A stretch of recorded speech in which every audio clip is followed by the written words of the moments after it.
At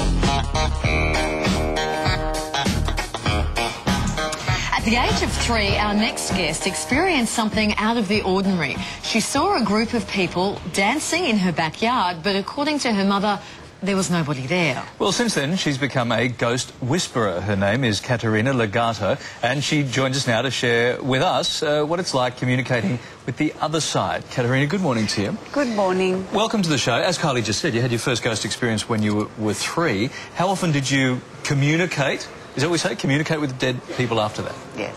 It was very often. I would be able to see the other side, and I would often communicate with the Aboriginals, the spirits of the Aboriginals and the convicts. The convicts would arrive with their shackles around their ankle, and they'd still be feeling the pain of the lifetime they'd experienced. And this is because they were caught in limbo, so they hadn't crossed over yet. Let me ask you, but when you were 3 and 4 and 5 and 6 and 7, you wouldn't have understood the message in there, right? Well, you did. No, not really. But to me, it was natural. I'd grown up experiencing both the physical world and the spirit world, so I guess for me it was like everybody else could see what I could see. Right. It wasn't until I got older that I realised that not everybody was seeing what I was seeing. In all cases like this, proof, it's really hard to prove to somebody, isn't it? But I love there was a story of when you were, I think, 13 or 14 at a family friend's funeral. Yeah, can you tell us about that? Because to me that sent shivers up my spine, because you're able to prove to somebody. Tell us that story just quickly. Well, that was a very sad story. They were friends of ours, and the boy was only about 12, 13, and he had died of leukemia. And, of course, at the funeral, the mother, the whole family were very devastated. And the young boy came up to me because he knew I was able to see him, and he told me a little story to tell his mother later on so that she would know that he was okay. And he really wanted his mum to know, look, I'm okay, I'm in this fabulous place and I'm happy and I'm healed and I'm fine. So it wasn't until later where I found the courage to give this message. It was something about a tooth or a dad's missing tooth, or something which that only was the mother hidden would have known. Yeah, which was hidden in the cupboard. And so the moment I said that to the mother, she was just so relieved, and she believed me that I'd seen her son. And that brought her comfort and joy. And that's what it's really all about. People come to me wanting to know that their loved ones have gone to the other side and that they're okay, and that they're with loved ones and they're not alone. It was an interesting story. Can you control it? Can you turn it on and off? Look, absolutely. I've learned to try and have a nice balanced life, whereas when I'm in the physical world, away from work, I just like to experience the physical world. I believe that's really important. Okay, now you see this as a job.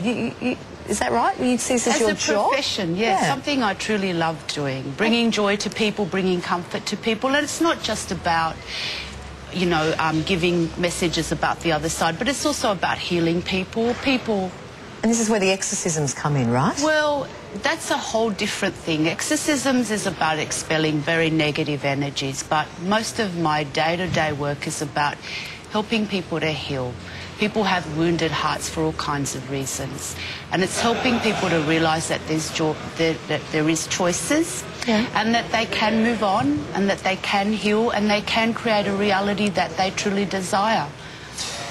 This ability obviously must have had a profound impact on your life. Who heals you? How do you get to the end of a day of doing all of this for other people? What do you do to switch off? What do I do to switch off? By the time I'm finished at the end of the day, I love to have a nice coffee and unwind and go home to my beautiful family and have a laugh, cook, eat. Right.